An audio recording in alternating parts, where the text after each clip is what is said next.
अस्सलाम वालेकुम viewers, happy mother's day. उन मदर्स को सलाम जिनकी मेहनत, हिम्मत और लगन से आज उनकी औलाद किसी लायक बनी हो। तमाम मदर्स को सलाम मेरी तरफ से। चलते हैं अपने नए वीडियो की तरफ। इससे पहले मेरी वीडियो को लाइक ज़रूर कीजिए, शेयर कीजिए और बेल आइकन का बटन दबाना हरगिज़ ना भूलें। तो व्यूअर्स, मैंने पिछले आपको चैप्टर में कुछ उर्दू और कुछ सिंधी के जुमले दिए थे आपको कुछ करने के लिए, तो उम्मीद है आपने वो बनाए होंगे। तो मैं आज उसकी सिंधी की उर्दू बताती हूँ। नासिर एक केला खाता है, अली के पास 2 पतंगे हैं, मेरे पास ज़्यादा काम है, काजिम बुज़दिल लड़का है, आम मीठा है, मैं ईरानी हूँ। अब आप देखिएगा कि जो मैंने सिंधी आपको दी थी उसमें आपने ये उर्दू जो की है तर्जुमा वो सही है या गलत है। इसके बाद सिंधी तर्जुमा है आऊँ खुश आया, यानी मैं खुश हूँ, मैंने आपको बताया था उर्दू। तो आऊँ खुश आया, माँ खुश रहंदो आया, वह खुश होयस, वह घर में खुश होयस, आऊँ अवहाँ सां गॾु खुश आया, हू मूंखे ख़त लिखे थो, मां हिते आहियां, हू हुते आहे, हू हुते हुअसि, मां हुते वयसि, यानी मैं वहाँ गया। हिते हुते आप लोगों को सब मैंने आप लोगों को बता दिया था, बुनियादी वर्ड्स में आपके पास सारे मीनिंग हैं। तो चलते हैं अब अपने अगले। अब हम अपना हर्फ जुर जी सारा यानी छठा जुज शुरू करते हैं काइंड्स ऑफ नाउन में से। तो ये है प्रीपोजिशन, ठीक है। हर्फ जर्जी सारा उहे लफ्ज़ जेकी बिन इसमन या ज़मीरन के पाण में मिलाइन, वो लफ्ज़ जो 2 इस्मों यानी नाउन या ज़मीरो यानी प्रोनाउन को आपस में मिलाएं, ऐं अॻियनि ऐं पोयनि लफ्ज़ जो जुमले में ठीक मतलब ज़ाहिर कन, आगे और पिछले लफ्ज़ को जुमले में ठीक मतलब ज़ाहिर करें तो इनके हर्फ जर चइबो आहे। दोबारा देख लीजिए सिंधी। हर्फ जर उहे लफ्ज़ जेकी बिन इसमन या ज़मीरन के पाण में मिलाइन, ऐं अॻियनि ऐं पोयनि लफ्ज़ जो जुमले में ठीक मतलब ज़ाहिर कन, तिनखे हर्फ जर चइबो आहे। उर्दू वो लफ्ज़ जो कि 2 इसमों या ज़मीरों को आपस में मिलाएं और आगे और पिछले लफ्ज़ को जुमले में ठीक मतलब ज़ाहिर करें, उनको हर्फ जर कहते हैं। अब हर्फ जर का मैंने यहाँ पे आपको चार्ट लिया है। हर्फ जर के जुमलों में मिलाने वाले जो लफ्ज़ हैं, जैसे हम पूरा एक जुमला बनाते हैं कि मेरे पास कलम है, तो उसमें अगर आपके पास में उसमें नहीं आया, जैसे ये वट है, पहला लफ्ज़ वट के मायने पास, ते पर, में, खे को, खां तां सां, ये 3 लफ्ज़ हैं, लेकिन इन सब के मायने तीनों के से है। ये हर अलग अलग तरीके से जुमलों में इस्तेमाल होता है, लेकिन मीनिंग इनके से ही आएंगे। मंझान में से जो, जी, जा, काकी, के, जे लाए, के लिए, जे विचम, के बीच में, इस तरीके से हमारे पास कुछ वर्ड आते हैं जो कि जुमलों को मिलाते हैं। हर्फ जर की मिसाल है मुँह वट कलम आए है, मेरे पास पेन है। तो ये जो वट है, ये इसने जुमलों को, जो नाउन है, प्रोनाउन है, ज़मीर है, जो भी, उनको आपस में मिलाया है। अब हम यहाँ पे अगर वट ना लें तो क्या जुमला बनेगा? मेरे पेन है। तो पास अगर नहीं आया तो जुमला कंप्लीट नहीं हुआ ना। तो इसने वट ने जुमले को मिलाया है, एक दूसरे को, वर्ब को और इसके नाउन को, इस तरीके से प्रोनाउन को, तो ये जुमला कंप्लीट हुआ है। किताब मेज़ ते रखिएला है, किताब मेज़ पर रखी है। तो ये पर जो है यहाँ पे ते, इसने जुमले को आपस में मिलाया है। अगर हम यहाँ पर ना लें, किताब मेज़ रखिया है, तो ये जुमला कंप्लीट नहीं होगा किसी भी तरीके से। खीसे में पैसा रख, खीसे जेब, जेब में पैसे रखो, तो ये में, इसने जुमले को मिलाया। नाग खां परे रह, सांप से दूर रहो। तो खां से। असां पेंसिल सां लिखंदा आहियूं, हम पेंसिल से लिखते हैं। सां से। खां से, सां से। मुंहिंजे लाइ बि सौदो वठी अच, मेरे लिए भी सौदा ले आओ। अगला जुमला है मेज़ तां कॉपी खण। खण उठाओ, यानी मेज़ से कॉपी उठाओ। ठीक है, मेज़ से कॉपी उठाओ। तो यहाँ पे तां इसके मायने भी से है, लेकिन ये आपको हर चीज़ अलग अलग जुमले में वाज़े करता है। ये असलम जो दोस्त सलीमा है, असलम का दोस्त सलीम है। दाऊद जी टोपी कारी है, दाऊद की टोपी काली है। हरीम के उस्ताद सज़ा ॾिनी है, हरीम को उस्ताद टीचर ने सज़ा दी है। तो ये जो जुमलों को जो लफ्ज़, छोटे छोटे जो लफ्ज़ होते हैं, को, का, की, के, से, ये सब आपस में जुमलों को मिलाते हैं। जी व्यूअर्स, अभी आपने देखा मैंने आपको हरफ सारा सिंधी में समझाई है। तो सिंधी और उर्दू में जो है प्रीपोजिशन हम सही तौर पे शायद ना समझ सकें आप लोग, तो मैं थोड़ा सा आपको ये इंग्लिश के तौर पे आपको बताने की कोशिश कर रही हूँ। प्रीपोजिशन, जब हम कोई चीज़ लफ्ज़ लेते हैं तो उसके मायने समझने की कोशिश करते हैं पहले। तो यहाँ पर ये प्रीपोजिशन दो लफ्ज़ों से मिलकर बना है, एक तो ये प्री और दूसरा है पोजिशन। प्रीपोजिशन दो लफ्ज़ों से मिलकर बना है, जिसको हम किसी तरह से भी पढ़ेंगे, उसके मायने हम समझेंगे तो उससे फिर हमें आसानी हो जाएगी कि हम उसको किस तरह समझें। जैसे प्री के मायने पहले और पोजीशन के मायने है जगह। अब किसी भी जगह पर पहले आने वाले लफ्ज़ को प्रीपोजिशन कहते हैं। ऐसे लफ्ज़ जो नाउन और प्रोनाउन को का रिलेशन बताएं। जैसे I am in the class, मैं क्लास में हूँ, तो आई एम जो है वो आपका प्रीपोजिशन है। I am in the class. I am जो है वो प्रोनाउन है और क्लास जो है वो ऑब्जेक्ट या नाउन है। तो और ये जो इन है ये है हमारे पास है प्रीपोजिशन। तो इस प्रीपोजिशन ने हमें प्रोनाउन और नाउन को एक दूसरे से मिलाया। I am in the class. Preposition हम सिंधी और उर्दू में इतनी आसानी से नहीं समझ सकते जितना इंग्लिश में समझ सकते हैं। इसमें से बहुत से जुमले ऐसे हैं जिसमें एक ही तरह से पर का इस्तेमाल किया जाता है, जैसे ऑन। प्रीपोजिशन इसमें टाइम है, तीन चार हालतों में डिपेंड करती है ये, जैसे डायरेक्शन, टाइम, पोजीशन, स्टेट, यानी सिमत, वक्त, जगह और हालत। अब हम इसको इस तरह समझेंगे कि जैसे अगर हम ऑन लगाते हैं, मेज़ पर किताब रखी है, मेज़ पे किताब रखेला है, तो इसमें हमें पर जो है यहाँ हमारे पास आया वो ऑन ही इस्तेमाल होगा। पेपर मेज़ पर रखा है, इसमें भी ऑन ही इस्तेमाल होगा। वो बस स्टॉप पर है, उसमें भी ऑन इस्तेमाल होगा, इन इस्तेमाल होगा। इसी तरीके से आगे हम देखते हैं। दूसरी चीज़ हमारे पास आई है टाइम।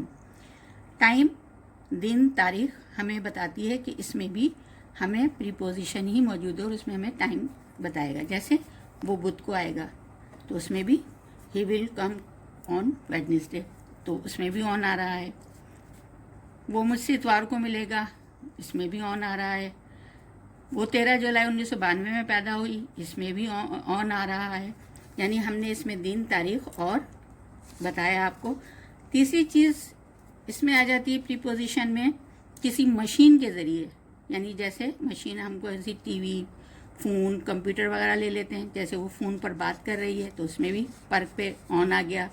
वो टेलीविज़न पर मैच देख रही है, उसमें भी पर पे ऑन आया है। वो कंप्यूटर पर काम कर रही है, इसमें भी ऑन आया है पर पे। तो इस तरीके से बहुत से ऐसी चीज़ें हैं प्रीपोजिशन में जिसमें ऑन और इन का इस्तेमाल होता है। अब हम देखते हैं कि किस हालत कि किसी भी हिस्से में किसी भी चीज़ को किसी भी हिस्से पर लगे, छुए या गिरे, उसके साथ भी हम ऑन लगाते हैं।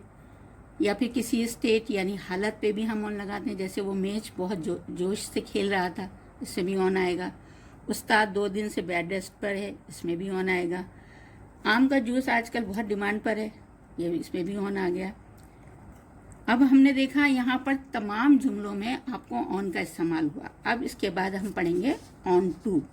ऑन टू का इस्तेमाल भी ऑन जैसा ही है, लेकिन जब हम ये लगाते हैं तब कोई चीज़ हरकत में हो। जैसे बिल्ली कूदकर मेज़ पर आई, तो ये चीज़ बिल्ली जो है वो हरकत में है, वो कूदकर मेज़ पर बैठ गई। दूसरी, वो छलांग लगाकर छत पे चढ़ गई, तो उसमें ऑन टू आएगा, सिर्फ ऑन नहीं आएगा। क्यों? कि वो हरकत में थी और मेज़ पर बैठ गई थी छलांग लगाकर। तो लेकिन आया इसमें ऑन है, लेकिन इसमें ऑन के साथ टू का इस्तेमाल होगा, ऑन टू। पोजीशन और आती है जिसमें किसी भी चीज़ के बारे में हमें मुकम्मल मालूमात हो, तब भी हम उसमें ऑन टू का इस्तेमाल करेंगे। जैसे मुझे उनके प्लान के बारे में मुकम्मल पता है, उन्होंने सरप्राइज पार्टी दी है। इस तरीके से हमें जिस एक मुकम्मल मालूमात किसी भी चीज़ के बारे में हो तो हम उसमें ऑन टू का इस्तेमाल करेंगे। अब चलते हैं हम अपॉन टू की तरफ। अपॉन जब ये लगाते हैं तो जब कोई चीज़ कम हो रही हो या ख़त्म हो गई हो या आने वाली हो, जैसे ईद आने वाली है, हमारे इम्तिहान आने वाले हैं, तो इस तरीके से ये अपॉन टू आ गया। अब हम चलते हैं से की तरफ। हमारे आपने देखा पिछले हमने आपको दिखाया था खां, तां और सा, ये सब के मीनिंग से थे, लेकिन हमें इनका पता नहीं चला कि ये लफ्ज़ जुमलों में हम कहाँ और किस तरीके से लेंगे। तो मैं अब आपको इंग्लिश के तौर पे समझाती हूँ। जैसे with, by, from, to, since, इन सब के मायने से में आते हैं, लेकिन जब हम विद इस्तेमाल करेंगे तो हम विद वहाँ इस्तेमाल करेंगे से के तौर पे जहाँ पर कोई औजार हो, हथियार हो हमारे पास। जैसे मैं छुरी से केक काटूंगा, तो यहाँ छुरी आ गई, हमारे पास औजार है, तो ये हथियार के तौर पे इस्तेमाल हुआ, तो ये है हमारे पास से। आऊं छुरी सा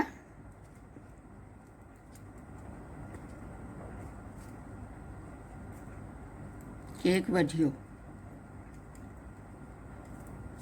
या वढींदुस काटूंगा, वढियो काटा और वढींदुस काटूंगा। मैं छुरी से केक काटूंगा, ये हो गया हमारे पास हथियार से एक जुमला। इसके बाद आया सफ़र यानी बाय। बाय भी से में इस्तेमाल होगा। अभी यहाँ पर यह उर्दू में है, मैं ट्रेन से आऊँगा, बाय सफ़र के तौर पे इस्तेमाल हुआ। तो माँ ट्रेन सा या गाड़िया सा, माँ गाड़िया सा ईंदुस।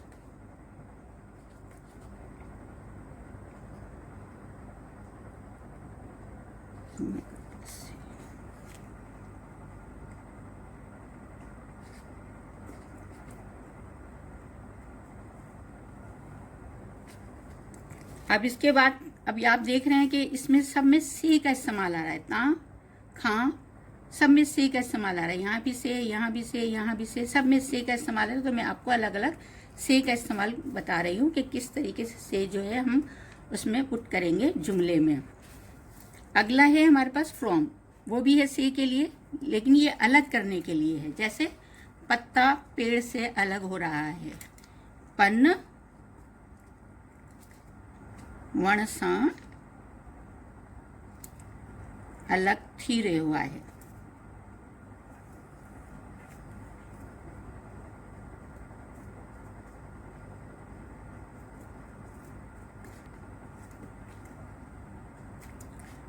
अगला जुमला है मैं जेब से मोबाइल निकालूंगा। माँ खीसे खां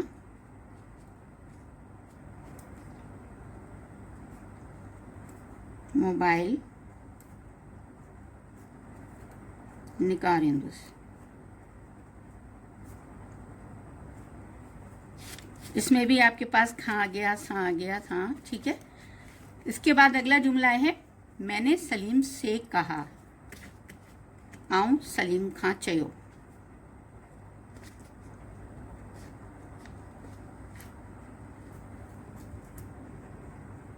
मैंने सलीम से कहा, वो हैदराबाद जाएगा।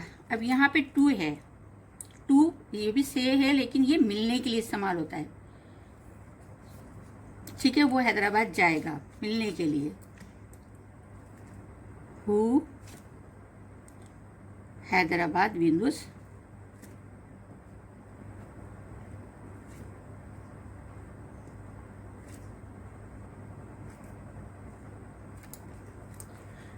इसके बाद अगला है आपको वक्त दिखाने के लिए। एक होता है पक्का वक्त, जो कि एक चीज़ प्रॉपर उस वक्त पे हो चुकी है, और एक होता है कच्चा वक्त कि हमें पता नहीं है कि ये कितना साल है, 15 साल, कौन से पिछले 15 साल हैं, अगले 15 साल हैं।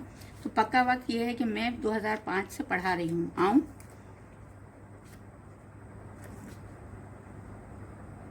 2005 खां तां पढ़ाए रही हूँ यहाँ रही आया। या फिर ये है कच्चा वक्त है, जिसके लिए हम फोर इस्तेमाल करेंगे। पक्के वक्त के लिए हमने सिंस इस्तेमाल किया कि आऊं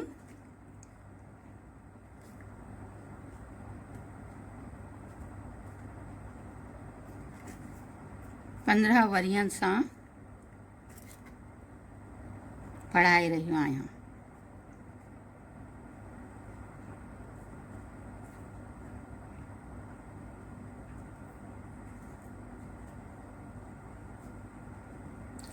तो जी व्यूअर्स, आपको पता चला कि यहाँ पर जो मैंने आपको इस्तेमाल किया तां खां से, इनके मतलब मीनिंग थे सबके से। तो मैंने आपको इन से के बारे में, सबके बारे में अलग अलग तौर पे आपको ये बता दिया है। उम्मीद करती हूँ कि आपको ये समझ आएगा, और मैं दोबारा से उम्मीद करती हूँ समझ आया होगा। मैं दोबारा से इन जुमलों को आप लोगों को समझाती हूँ। देखें, नाग खां परे रहे, क्योंकि ये खतरनाक है, सांप से दूर रहो।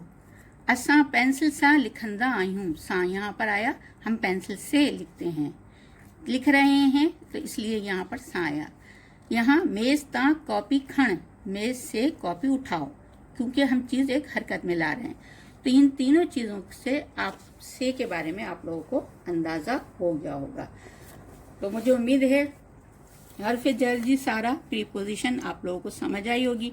उम्मीद करती हूँ आप लोग सब खैरियत से होंगे और सबक पढ़ रहे होंगे, और जो मैंने आप लोगों को बताया था उर्दू और सिंधी के बारे में आप लोगों ने शायद उसको किया भी होगा, लेकिन उसके बारे में अभी मुझे मालूमात नहीं है। इंशाल्लाह आइंदा मैं कोई ऐसा वीडियो रखूँगी आपके लिए कि जो आप मुझे वो करके दिखाएंगे। तो अब मैं आपसे इजाज़त चाहती हूँ ये सबक के साथ। आइंदा के लिए मुझे इजाज़त दीजिए। सब अपना ख्याल रखिए, अपना, अपने घर वालों का, अपने अतराफ का। जी व्यूअर्स, ये था हमारा आज का सबक। उम्मीद करती हूँ पसंद आया होगा, समझ आया होगा, और अगर कुछ चीज़ आपको इसमें समझ नहीं आई, डाउट हो, तो ज़रूर मुझसे इसके रिलेटेड बात कीजिएगा। कमेंट सेक्शन में जाके ज़रूर पूछिएगा, और अपना, अपने अतराफ का, अपने घर वालों का, सबका ख्याल रखिए, और मुझे भी दुआ में याद रखिएगा। अल्लाह हाफिज़।